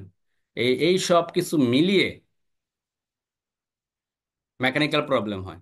এর সাথে হলো আরবি ইনফার্ক্ট অনেক সময় যোগ হয় এলবির সাথে, এরিথমিয়া, এসব কিছু মিলিয়ে কার্ডিওজেনিক শক ত্বরান্বিত করে। আচ্ছা, আমরা তো ইসিজি করলাম, ট্রপাই করলাম, আর কোনো ইনভেস্টিগেশন দরকার আছে কিনা এই একিউট করোনারি সিনড্রোম বা ইয়া করার জন্য? ইউজুয়ালি দরকার হয় না, মানে একিউট কন্ডিশনে দরকার হয় না। অনেক সময় যে যদি আমি ডায়াগনোসিস করে ফেলি, এই ট্রান্সথোরাসিক ইকোকার্ডিওগ্রাফি দরকার হয় না। যদি কমপ্লিকেশন মনে হয়, যদি মানে তখন, অথবা ইসিজি, তারপরে ট্রপাই নর্মাল, এবং পেশেন্ট হইলো ক্রনিক করোনারি ডিজিজ বা করোনারি সিনড্রোমের পেশেন্ট, তখন হইলো এই ইকোকার্ডিওগ্রাফি করা হয়। আবার অনেক সময় সিটি করা হয়। হ্যাঁ, তাও এটা একিউটের জন্য ইন্ডিকেটেড না। সিটি করে, সিটি করোনারি ক্যালসিয়াম স্কোর দেখে। অনেক সময় সিমটম থাকে কিন্তু সবকিছু নর্মাল, এনজিওগ্রাম করবে কি করবে না তার আগে সিটি করোনারি যে ভেসেলস আছে তার ক্যালসিয়াম দেখে, ক্যালসিয়ামের মাত্রা যদি বেশি তাহলে ধরে নেওয়া হয় যে এখানে থ্রম্বাস আছে। সিটি এমআরআই করা হয়, সেটাও মানে ইয়ার জন্য, মানে কোনো স্ট্রাকচারাল কোনো প্রবলেম হচ্ছে না, হচ্ছে কিনা সেটা। এতক্ষণ ধরে আমরা ডায়াগনোসিস, স্ট্র্যাটিফিকেশন এগুলো বললাম। এখন হলো যে আমরা কিভাবে অ্যাপ্রোচ করবো, ইনিশিয়াল অ্যাপ্রোচটা কেমন হবে, মানে সেই কথাগুলোই আবার গাইডলাইনে বলছে যে একটা ইসিজি করব, ইসিজি করে, হ্যাঁ এখানে আরেকটা কথা হলো যেটা জানার জন্য আর কি, যে যেই সব জায়গায় একিউট করোনারি সিনড্রোমের চিকিৎসা হবে তা ওই সেখানে যাতে অবশ্যই ডিফিব্রিলেশন ইকুইপমেন্ট থাকে এবং সবাই যাতে বিএলএস ট্রেইন থাকে। ইসিজি দেখে এসটি এলিভেশন এমআই এবং নন এসটি এসিএস ডায়াগনোসিস করা হবে। হ্যাঁ, আচ্ছা, তাহলে আমাদের যদি এরকম সন্দেহ হয় তাহলে আমরা একিউট ফার্মাকোথেরাপি কি দিব? যদি অক্সিজেন স্যাচুরেশন 90-র উপরে থাকে তাহলে অক্সিজেন দেওয়া দরকার না, যদি 90-র নিচে নামে তাহলে অক্সিজেন সাপ্লিমেন্ট দিতে হবে। যেহেতু পেইন থাকে, ইসকিমিক পেইন থাকে, সিভিয়ার চেস্ট পেইন, ইন্ট্রাভেনাস ওপয়েড বা মরফিন দেওয়া যেতে পারে, তবে এর সাথে অনেক সময় অ্যান্টিএমেটিক দেওয়া লাগতে পারে। এবং এখানে আরো কথা আছে, অনেক সময় দেখা যায় পেশেন্ট হাইপোটেনশন থাকলে কশাসলি দিতে হয়। আচ্ছা, ইন্ট্রাভেনাস বিটা ব্লকার, যদি এসটি লিভিশন এমআই থাকে, ইন্ট্রাভেনাস বিটা ব্লকার স্পেশালি মেটোপ্রোলের কথা বলা হয়।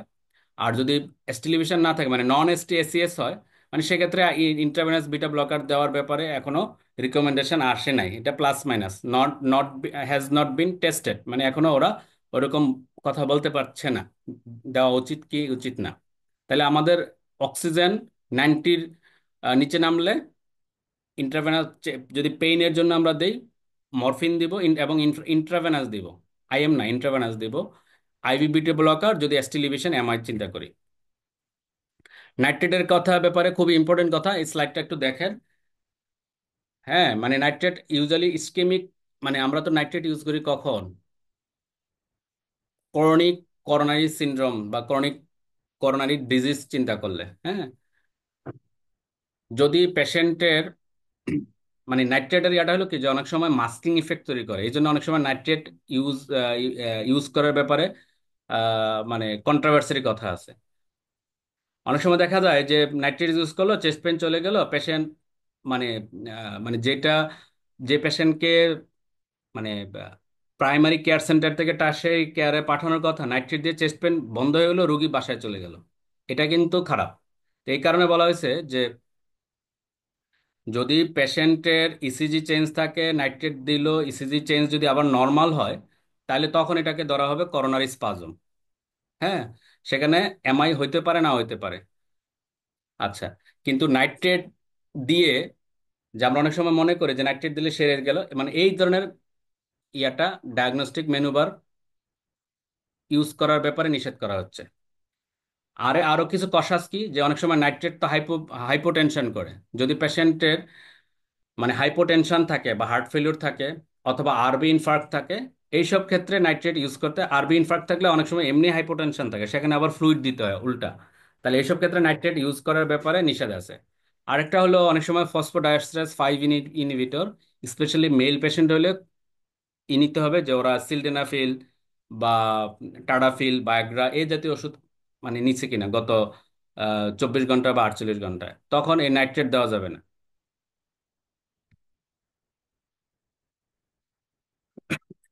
তাহলে এই কথাগুলি আমরা বললাম, যে ইসিজি চেঞ্জ যদি এস্টিলিভেশন থাকে বা ইসিজি চেঞ্জ থাকে তাহলে আমাদের স্ট্র্যাটিফিকেশন হয়ে যাবে, এবং তাকে আমরা কোথায় পাঠাবো ইসিজি চেঞ্জ দেখে, যেসব সেন্টারে পিসিএ হবে ওইখানে পাঠাইতে হবে। আর যদি দেখা যায় যে না, এটা রোল আউট নাই, তখন আমরা নন পিসিএ সেন্টারে পাঠাইলেও হবে। আচ্ছা, এই এমআইয়ের বা একিউট করোনারি সিনড্রোমের ম্যানেজমেন্ট পড়তে গেলে আপনারা বুঝবেন, বা ডেভিডসনও আছে, পড়তে গেলে বুঝবেন, তারা ঘুরে ফিরে পিসিএ এর কথা বলবে। হ্যাঁ, যে আপনাকে পিসিআই করাইয়েই ছাড়বে। মানে যেসব পেশেন্ট একিউট করোনারি সিনড্রোম নিয়ে আসবে, এই কথাটা যদি আপনি মাথায় ঢুকাইতে পারেন তাহলে আপনার ম্যানেজমেন্ট আপনার জন্য ইজি, শেখাটাও ইজি। সে এস্টিলিভেশন এমআই হোক বা নন এস্টিলিভেশন এমআই হোক, আপনার এই পেশেন্টকে একিউট করোনারি সিনড্রোম নিয়ে আসলে তাকে পিসিআই করাবেই। তাহলে আমাদের রিপারফিউশন থেরাপির কিভাবে করতে পারে, একটা হলো ইনভেসিভ পিসিআই দিয়ে, আর নন ইনভেসিভ হলো, বা এটাকে বলে ফার্মাকো ইনভেসিভ, অনেক সময় বলে ফিব্রিনোলাইটিক থেরাপি। আচ্ছা, আমরা কখন মানে এই রিপারফিউশন থেরাপি করব, এবং সেটার ভাগ হলো যে অ্যাস্টিলিভেশন হলে তো আমরা করবই, আর যদি নন এস্টিলিভেশন হয় তখনও করব। কখন? যদি পেশেন্ট হসপিটাল অ্যাডমিটেড থাকে আগে থেকেই, এটা পেশেন্টের যদি হাই রিস্ক কোনো ফিচার্স থাকে সেটা, অথবা পেশেন্টের মানে হাই রিস্ক ফিচার আছে এবং মানে 12 ঘন্টার মধ্যে মানে এই ফিচার্সগুলো আসে, তখন বলা হয় থাকে আর্লি ইনভেসিভ করা লাগতে পারে। আচ্ছা, যদি অ্যাস্টিলিভেশন হয় তখন আমাদের অপশন হলো দুইটা, প্রাইমারি পিসিএ করা অথবা ফিব্রিনারেটিক করা। হ্যাঁ, আমরা এই কথাগুলোর মধ্যে আসি। টাইমিংটা ইম্পর্টেন্ট। টাইমিংটা ইম্পর্টেন্ট। আমরা অ্যাস্টিলিভেশনের মধ্যে এই ইনভেসিভ স্টাডিজের মধ্যে দুই ভাগে, একটা হলো এসটি লিভিশন এমআই আর একটা হলো কি নন এসটি এসসিএস। আমরা শুরুতে এসটি লিভিশনের কথা বলি, যে ওদের টার্গেট থাকে সবসময় পিসিআই করানো।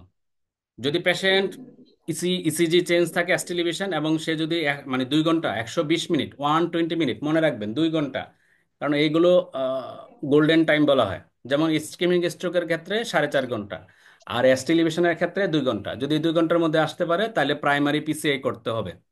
যদি 120 মিনিটের মধ্যে পেশেন্ট না আসে বা পিসিআই প্রাইমারি পিসিআই করা গেল না, তখন অপশন থাকলো কি, পিসিআই করতে পারলো না, তখন ফিব্রিনোলাইটিক থেরাপি, মানে আমরা যেটা দেই স্টেপটোকাইনেস, বা ইসকেমিক স্ট্রোকের ক্ষেত্রে কি দেয়, আলটিপ্লেস, আরটিপিএ। তাহলে সেই আলটিপ্লেস দিব।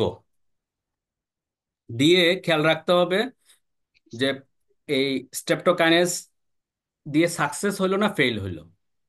সাকসেস হোক, এখানে আমি এই কথাটাই বলতে চাচ্ছি, যে আমি স্টেপটোকাইনেস দিয়ে সাকসেস হোক বা ফেল হোক, তারপর আবার পিছিয়ে করতে হবে। তার মানে কি, যে ফিব্রোলাইসিস তাহলে আমি কেন দিলাম, মানে ফিব্রোলাইসিস দেওয়ার উদ্দেশ্য টু বাই দ্য টাইম, মানে একটু সময়টা কিনা। যদি ফিব্রোলাইসিস ফেল করে তখন এটাকে বলা হয় রেস্কিউ পিসিআই করতে হবে। কতক্ষণের মধ্যে দেখতে হবে ফিব্রোলাইসিস সাকসেস হইলো কিনা, এই হ্যাঁ, এক শুনতে থেকে পাচ্ছি। দেড় ঘন্টার মধ্যে। ইসিজি চেঞ্জ গুলো আসবে, এসটি সেগমেন্ট রেজলিউশন হবে 50%-এর মধ্যে। তারপরে সে পেশেন্ট, অথবা এই অবস্থায় যদি পেশেন্ট শকে যায়, কোনো এরিথমিয়া ডেভেলপ করে, বা ওরসেনিং ইসকিমিয়া হয়, অথবা পারসিস্টেন্ট চেস্ট পেন থাকে, তখন। এখন কথা হলো, একটা কমন হয়তো ইয়া থাকতে পারে আমাদের মধ্যে বা মানুষের মধ্যে, যে পেশেন্ট তো কার্ডিওজেনিক শকে চলে যাচ্ছে, এখন কি প্রাইমারি পিসিআই করা যাবে কিনা। কিন্তু গাইডলাইনে তো সেটা বললো যে হিমোডাইনামিক ইনস্টেবিলিটি হইলে বা ইলেকট্রিক্যাল ইনস্টেবিলিটি হইলে তো পিসিআই করা লাগবে। ইভেন আমরা তো জানি যে কার্ডিয়াক অ্যারেস্ট যদি হয়, মানে ডিউ টু করোনারি ব্লক, ওই কার্ডিয়াক অ্যারেস্ট অবস্থায়ও তো পিসিআই করা লাগে। তাইলে এটা কিন্তু একটা মানে ইম্পর্টেন্ট কথা, যে পেশেন্টের আমরা যাই করি না কেন, পেশেন্ট যদি আনস্টেবল হয়ে যায়, অ্যাস্টিলিভেশন হয়ে, পিসিআই করতে হবে। পিসিআই করা যাবে সেটা। আচ্ছা, পেশেন্টের যদি ফিব্রোলাইসিস দিলাম, স্ট্রেপ্টোকাইনেস দিলাম, পেশেন্টের এসটি রেজুলেশন হয়ে নর্মালের মধ্যে চলে আসলো, এবং যেটাকে বলি আমরা সাকসেসফুল ফিব্রোলাইসিস এই 1 থেকে দেড় ঘন্টার মধ্যে, তখন তখনও পিসিআই করতে হবে। হ্যাঁ, সেটাকে বলে আর্লি ইনভেসিভ অ্যাঞ্জিওগ্রাফি, যেটা কতক্ষণের মধ্যে, এটা ছিল কি 1 থেকে দেড় ঘন্টা, আর সেটা করতে করতে হবে 2 থেকে 24 ঘন্টা, মানে 24 ঘন্টার মধ্যে করতেই হবে পিসিআই। আমি ফিব্রিনোলাইসিস স্ট্রেপ্টোকাইনেস দেওয়ার পরও 24 ঘন্টার মধ্যে মানে পিসিআই, মানে ইনভেসিভ করোনারি অ্যাঞ্জিওগ্রাম করতে হবে। আচ্ছা, আমি ফিব্রিনোলাইসিস দেওয়ার পরে পেশেন্টকে অবশ্যই এই যে পিসিআই সেন্টারে পাঠিয়ে দিতে হবে। কেন? ওই যে আমি ফিব্রিনোলাইসিস দিলাম, সে সাকসেস হইলো কি না ফেল হইলো, আলটিমেটলি তো হয় আমাকে রেস্কিউ পিসিআই করতে হইতে পারে, অথবা আর্লি ইনভেসিভ করোনারি অ্যাঞ্জিওগ্রাম করা লাগতে পারে। এই কারণে ফিব্রিনোলাইসিস দিয়ে প্রাইমারি, মানে যেখানে পিসিআই হয় ওই পিসিআই সেন্টারে পাঠাইতে হবে। আচ্ছা, এটা ইয়া ছিল কি, যে আমরা প্রাইমারি পিসিআই করবো 2 ঘন্টার মধ্যে, আর স্টেপটোকাইনেস দিতে পারবো কয় ঘন্টা, 12 ঘন্টার মধ্যে। 12 ঘন্টা না, টাইমটা মনে রাখুন, যে 2 ঘন্টার মধ্যে এলে পিসিআই, দেখুন 2 ঘন্টা ক্রস করে গেলে 2 ঘন্টা থেকে 12 ঘন্টার মধ্যে স্টেপটোকাইনেস। হ্যাঁ, এখন যদি 12 ঘন্টা পার হয়ে যায়, মানে প্রথমে আমরা পিসিআই এর ইয়াটা হারাইলাম, তারপরে 12 ঘন্টা পার হয়ে গেল, তাহলে আমি স্টেপটোকাইনেস দেওয়ার এলিজিবিলিটিও হারাইলাম। তখন কি করবে? তখন যদি পেশেন্ট আসে, তখন পিসিআই, মানে তখন পিসিআই করতে হবে, মানে পিসিআই করাটারই প্রেফার করা হয়েছে ফিব্রিনোলাইসিসের উপরে। তাহলে ঘুরে ফিরে সে পিসিআই, পেশেন্ট যখনই আসুক, মানে পিসিআই এর মধ্যেই রাখতে হবে তাকে। কেন? এই যে সাপোজ পেশেন্ট যদি চতুর্থ ঘন্টায় আসে, 3 ঘন্টা বা 3.5 ঘন্টা, আমরা স্টেপ্টোকাইনেস দিব, দিয়ে যদি পেশেন্ট সাকসেস হয় তাইলেও পিসিআই, পেশেন্ট যদি ফেল করে তারপরও পিসিআই। তার মানে কি, ঘুরে ফিরে পিসিআই এর মধ্যেই আছে। তারপরও কথা শেষ হয় নাই, সেটা হলো কি, যে অনেক সময় ইনফাক্ট ইনফার্ক্ট রিলেটেড আর্টারি অক্লুডেড থাকে। হ্যাঁ, এবং পেশেন্ট মানে পেশেন্ট আসে 48 ঘন্টা পরে। এখানে ছিল কি 24 ঘন্টা, যেটা আমরা আর্লি ইনভেসিভ করি। যদি 48 ঘন্টার পরে আসে, হ্যাঁ, তখন এই এটাকে ধরে নিতে হবে যে ক্রনিক করোনারি সিনড্রোম, বা আমরা যেটাকে বলি যে ক্রনিক করোনারি ডিজিজ, সেটা তখন করতে হবে রুটিন পিসিআই। তখন আর আমরা তাহলে পিসিআই গুলো কত রকমের নাম হলো? একটা হলো কি প্রাইমারি পিসিআই, একটা হলো রেস্কিউ পিসিআই, তারপর আর্লি ইনভেসিভ, মানে যেটা যদি সাকসেস হয় আর্লি ইনভেসিভ পিসিআই, আর একটা হলো রুটিন পিসিআই। তাহলে অনেকগুলো মানে নাম, টাইমের উপরে ভিত্তি করে নামগুলো ভিন্ন ভিন্ন করা হয়েছে, কিন্তু কাজ তো একই। আচ্ছা, এতক্ষণ পর্যন্ত আমরা বললাম এসটি এলিভেশন এম এর কথা, এখন আমরা নন এসটি এসসিএস এর কথা বলি। আমি শুরুতে আমরা ইয়ে করছিলাম যে নন এসটি এসসিএস ও পিসিআই এর কথা বলে তিন ভাবে, তিন রকম। একটা কি, যদি ভেরি হাই রিস্ক ফ্যাক্টর থাকে বা রিস্ক ফিচার থাকে, যে পেশেন্ট শকে আছে, কার্ডিওজেনিক শকে, আনস্টেবল, অথবা পেইন বারবার আসতেছে, কোনো মানে মেডিকেল ট্রিটমেন্টে ফেল করছে, ঠিক আছে, অথবা তার অনেক সময় দেখা যায় কি যে এটা বললাম যে কি ইনস্টেবিলিটি বা কার্ডিওজেনিক শক, মেকানিক্যাল কমপ্লিকেশন আসতেছে, বা ইসিজি চেঞ্জটা ডাইনামিক, এগুলো হলো কি, সবগুলো হলো হাই রিস্ক ক্রাইটেরিয়া। মানে পেশেন্টের এসটি ইলিভেশন হয় নাই, কিন্তু এসটি ইলিভেশন ছাড়াও পেশেন্টের অন্য ক্লিনিক্যাল সিমটমগুলো হাই রিস্ক, তাহলে তখনও পিসিআই করতে হবে। এবং সেটা কি রকমের? ইমার্জেন্সি অ্যানজিওগ্রাফি, মানে এটা ওই আর্লি পিসিআই। আর যদি পেশেন্ট হসপিটালাইজড থাকে, তখন হলো রুটিন ইনভেসিভ করা লাগবে, মানে নন এয়াতে। এটা গেল দুইটা, মানে সেকেন্ড ক্রাইটেরিয়া। থার্ড ক্রাইটেরিয়া হলো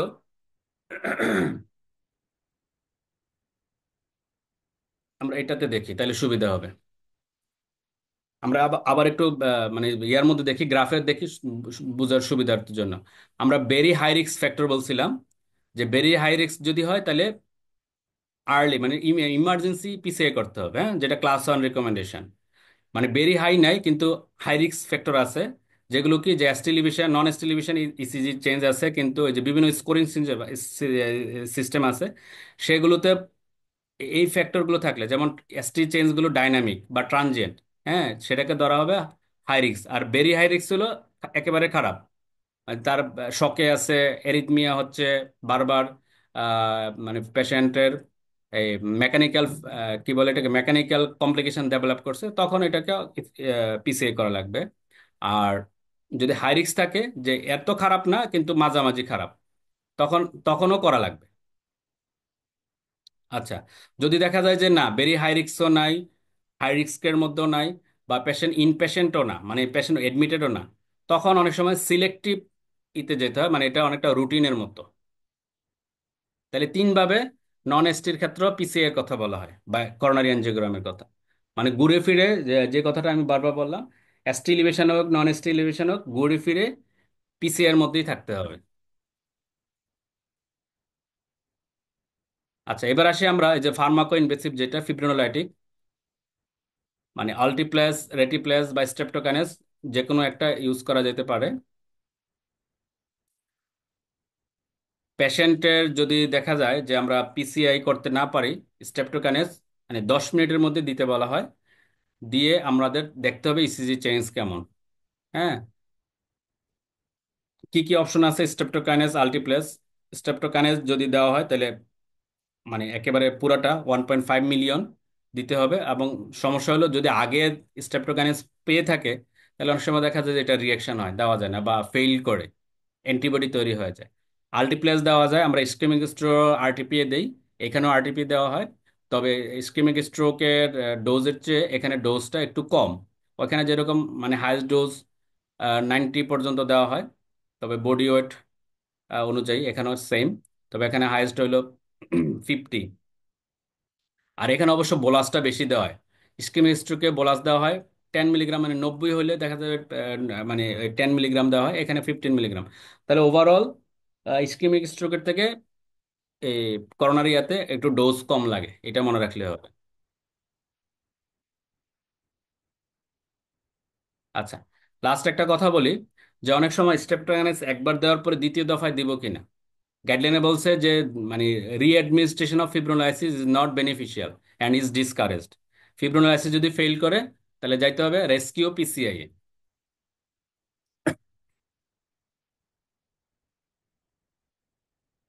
তারপরে আসি আমরা অ্যান্টিথ্রম্বোটিক।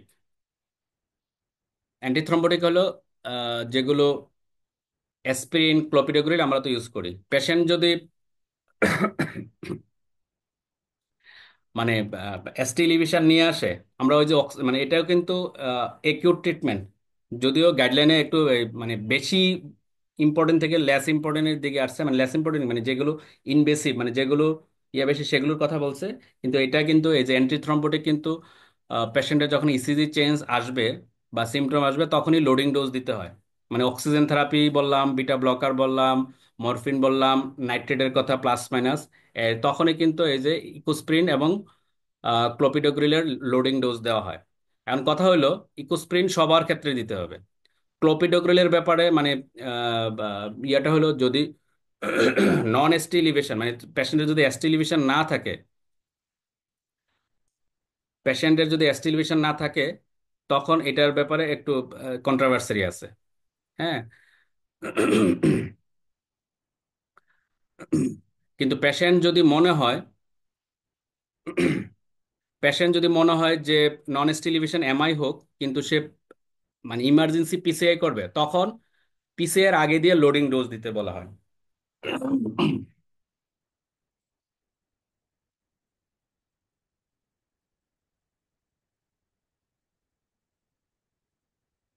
আচ্ছা, আমি আবার বলি। অ্যান্টিথ্রম্বোটিকের মধ্যে আমাদের অপশন হলো ইকোস্প্রিন এবং হলো P2Y12 ইনহিবিটরস। P2Y12 ইনহিবিটরের মধ্যে তিন রকমের আছে: ক্লোপিডোগ্রিল, প্রাসুরেল বা পাসুগ্রেল, টিকারেল বা টিকাগ্রেলর।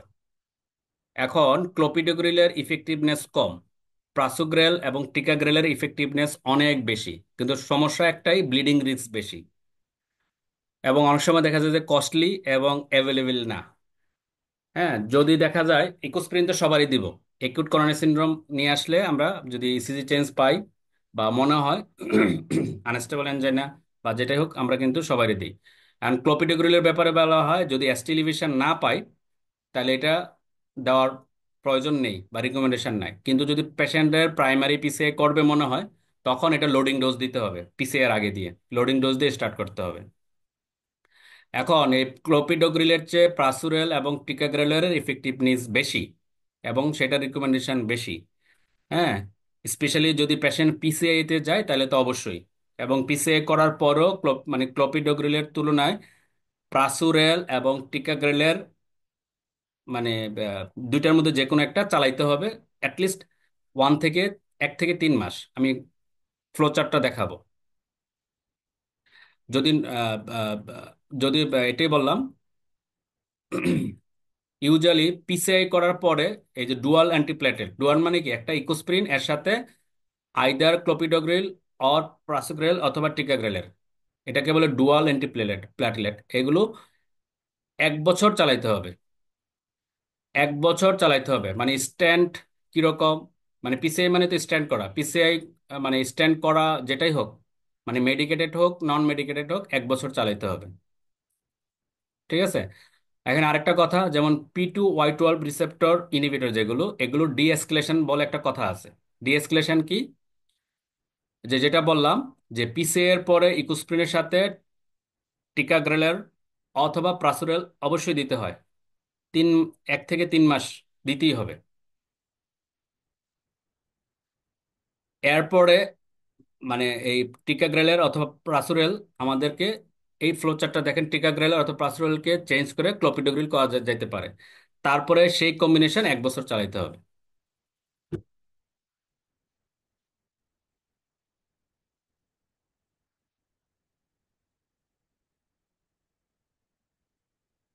তাহলে আমি আবার বলি, পেশেন্ট যদি এসটি এলিভেশন হয় তাহলে আমরা ইকোস্প্রিন এবং ক্লোপিডোগ্রিলের লোডিং ডোজ দিব।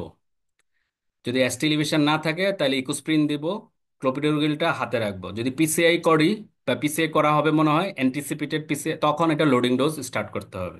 আচ্ছা, পিসিআই করা হলো, তারপর আমরা ইকোস্প্রিন এবং আহ, এই P2Y12 এর মধ্যে প্রাসুরেল বা টিকাগ্রেলের একটা নিব, আর ইকোস্প্রিন চলবে। সেটা অ্যাটলিস্ট 1 থেকে 3 মাস চলবে। 3 মাস পরে এই প্রাসুরেল বা টিকাগ্রেলকে চেঞ্জ করে ক্লোপিডোগ্রিল করা যেতে পারে। এবং এই কম্বিনেশন 1 বছর চালাইতে হবে।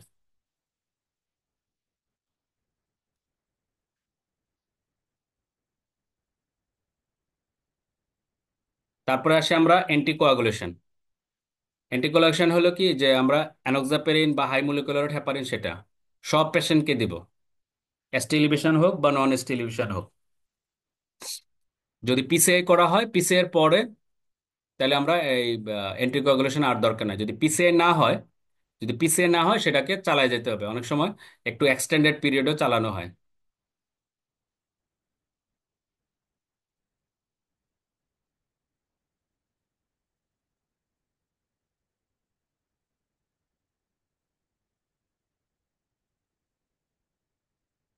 আচ্ছা, আমরা পিসিএ করে ফেললাম, এরপরে পেশেন্টের অনেক সময় দেখা যায় কি যে লং টার্ম ট্রিটমেন্টের ব্যাপারে কি বলা হয়ে থাকবে অনেক সময়, যেগুলো জানা দরকার, যে ব্লাড প্রেশারের টার্গেট 130/80, এর নিচে রাখতে হবে। এলডিএল কোলেস্টেরল 55, মাত্র 55, তার নিচে রাখতে হবে। এইচবিএওয়ানসি সাথে নিচে রাখতে হবে।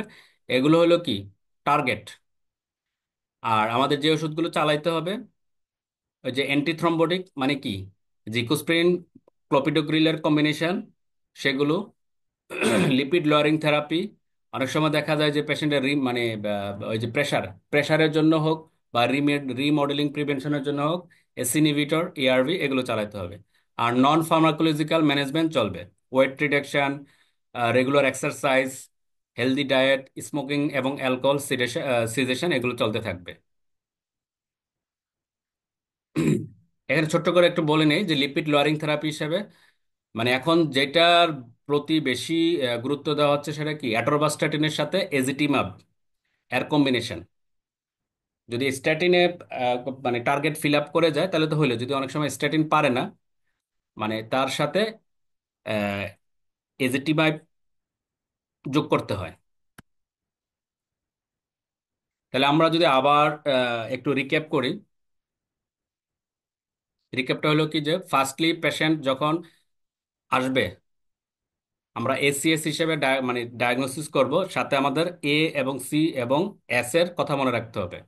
এতে কি মানে assessment of abnormalities of ECG, ইসিজির উপর ডিপেন্ড করে ম্যানেজমেন্ট প্রোটোকল কেমন হবে সেটা ডিপেন্ড করে। হ্যাঁ, যে পেশেন্টের আমরা কি পিসিআই সেন্টারে পাঠাবো নাকি পাঠানো লাগবে না সেটা।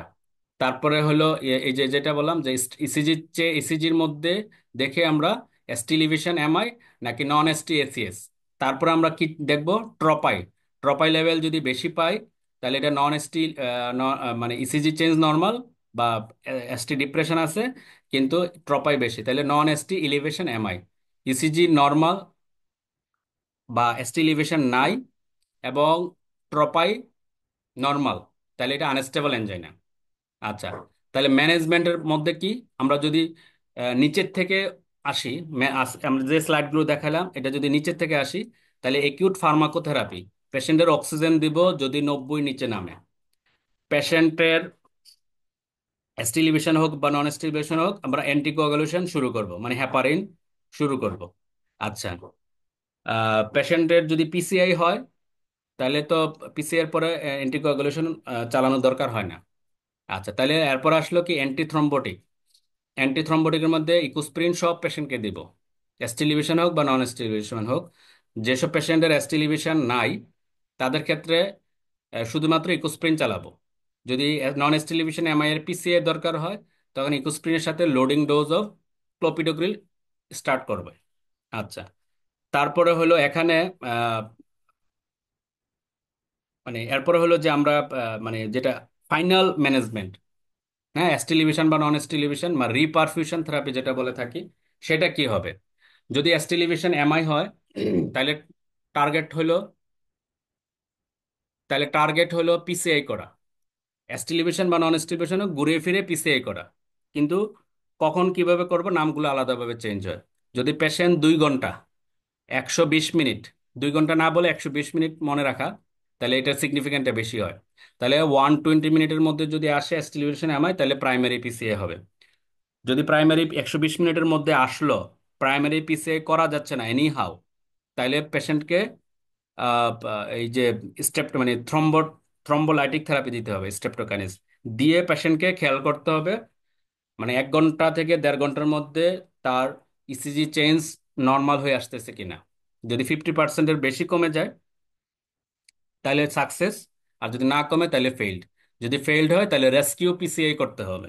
আচ্ছা, আর যদি সাকসেস হয় তাহলে তাহলেও পিসিআই করতে হবে, আর্লি পিসিআই, যেটা 24 ঘন্টার মধ্যে করতে হবে। এইটা গেল একটা কথা। কিন্তু পেশেন্টের দেখা গেল যে এই মানে এসটি এলিভেশন এম এর পেশেন্টের মানে বিভিন্ন ধরনের কনসিকুয়েন্স কমপ্লিকেশন দেখা দিল, হার্ট ফেলিওর বা cardiogenic shock, arrhythmia, mechanical problem, তখনও কিন্তু পিসিআই করতে হবে। মানে করোনারি আর্টারিকে ইভালুয়েট মানে এনজিওগ্রাম করে স্ট্যান্টিং করা লাগতে পারে। আচ্ছা, তারপরে আসি আমরা নন এসটি এসসিএস এর ক্ষেত্রে আমরা পিসিআই কখন করব। 3টা গ্রুপে ভাগ করা হয়। যদি হাই রিস্ক ফিচার থাকে তাহলে তো ইমার্জেন্সি করতেই হবে, অথবা পেশেন্ট যদি ইনপেশেন্ট থাকে তাইলেও করা লাগবে। এরপর আরেকটা গ্রুপ হইলো যে অত খারাপ না, কিন্তু কিছু কিছু হাই রিস্ক ফ্যাক্টর আছে, যেমন তার স্কোরিং সিস্টেম গ্রেস স্কোর বলে সেটাতে বেশি, পেশেন্টের এসটি এলিভেশন বা এসটি এলিভেশনটা ডাইনামিক, মানে একবার মানে নর্মাল হচ্ছে আবার উঠে যাচ্ছে, বা ট্রানজিয়েন্ট চেঞ্জ, মানে সেক্ষেত্রেও করা লাগবে। তাহলে 3 ভাবে নন এসটিএসএস এর ক্ষেত্রেও পিসিআই করা লাগে। আচ্ছা, আর যদি আমরা ফিব্রিনোলাইটিকের ব্যাপারে আসি, মানে ফিব্রিনোলাইটিক কখন দেই পেশেন্ট যদি, মানে একটা হলো কি যে প্রাইমারি পিসিআই করা সম্ভব হলো না, এবং বা পেশেন্ট 120 মিনিটের পরে আসছে কিন্তু 12 ঘন্টার মধ্যে আসছে, তাহলে আমরা স্টেপ্টোকাইনেস বা আল্টিপ্লেস দিব। হ্যাঁ, দিয়ে ওই সে আবার আগের কথা যে সাকসেস হইলো না ফেলিওর হইলো, পরবর্তীতে আবার পিসিআর দিকে যাইতে হবে। তাহলে স্টেপ্টোকাইনেসের কাজটা কি হলো, মানে একটা ব্রিজিং থেরাপি হিসেবে কাজ করলো। তাহলে আলটিমেট গোল কি একিউট করোনারি সিনড্রোমের, নন এসটি বা এসটি, তার করোনারি আর্টারিটার প্যাটেন্সি মেনটেন করা, এবং সেটা পিসিআই এর মাধ্যমে। তারপরে আমরা পিসিআই করলাম, তারপরে হলো যে পেশেন্টের এর পরবর্তীতে ম্যানেজমেন্ট। অনেক পিসিআই করার পরে যে জিনিসগুলো চালাইতে হয় সেটা হলো কি যে anti thrombotic agent, Ecosprin. Ecosprin always চলবে। তারপরে আসলো কি P2Y12 রিসেপ্টর ইনহিবিটর, যেটা 3 রকমের ওষুধ আছে মার্কেটে। ক্লোপিডোগ্রিল আমরা সবাই জানি, প্রাসুগ্রেল, টিকাগ্রেল। মানে পাসুগ্রেল এবং টিকাগ্রেলের ইফেক্টিভনেস ক্লোপিডোগ্রিলের চেয়ে বেশি।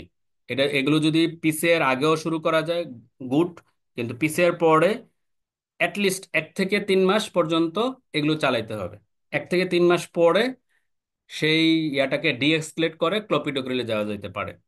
তারপরে সে ক্লোপিডোগ্রিল এবং ইকোস্প্রিন, যেটা অবশ্যই চলবে, সেটার কম্বিনেশন 12 মাস চালাইতে হবে। পিসিআই এর মধ্যে আমার স্ট্যান্ড কি মেডিকেটেড না নন মেডিকেটেড সেটা দেখার দরকার নাই, দুইটাই ডুয়াল অ্যান্টিপ্ল্যাটিলেট চলবে। 12 মাসের পরে ডুয়াল অ্যান্টিপ্ল্যাটিলেটকে আমরা মানে ইকোস্প্রিন চালাইলেই হবে। আচ্ছা, তারপরে হলো যে পেশেন্টের এই একিউট করোনারি সিনড্রোমের পেশেন্টের যেগুলো লং টার্ম ম্যানেজমেন্ট লাগবে, সেটা হলো কি যে লিপিড লোয়ারিং থেরাপি লাগবে। টার্গেট কি আমাদের এলডিএল কোলেস্টেরল 70-এর 70 নিচে, সরি 55-এর নিচে রাখতে হবে। কি দিয়ে ম্যানেজ করি আমরা? স্ট্যাটিন অবশ্যই। এর সাথে যদি টার্গেট ফিল আপ না হয়, হাই ডোজ দেওয়ার পরও, মডারেট টু হাই ডোজের পরে অনেক সময় এজিটিমাইব যোগ করতে হয়। আচ্ছা, অনেক সময় করোনারি ইয়ারগুলোর রিমডেলিং শুরু হয় অথবা প্রেশার বেশি থাকে, সেক্ষেত্রে সবচেয়ে ভালো ড্রাগ কি? AC inhibitor, ARB. এর সাথে অনেক সময় স্পাইনোলেক্টর যোগ করা হয় এমআরএ ইয়া হিসাবে। তাছাড়া আর কি, এই যে পেশেন্টের লাইফস্টাইল মডিফিকেশন করার জন্য বলা হয়। এ হলো আমাদের মোটামুটি আজকে করোনারি সিনড্রোমের ব্যাপারে বলা।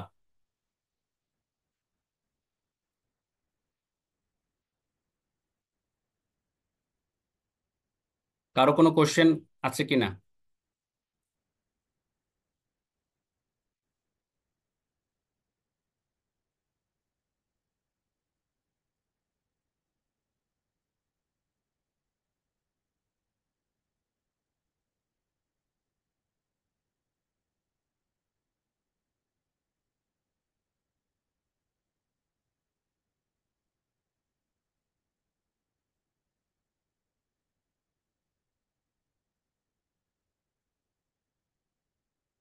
কারো কোনো কোশ্চেন আছে?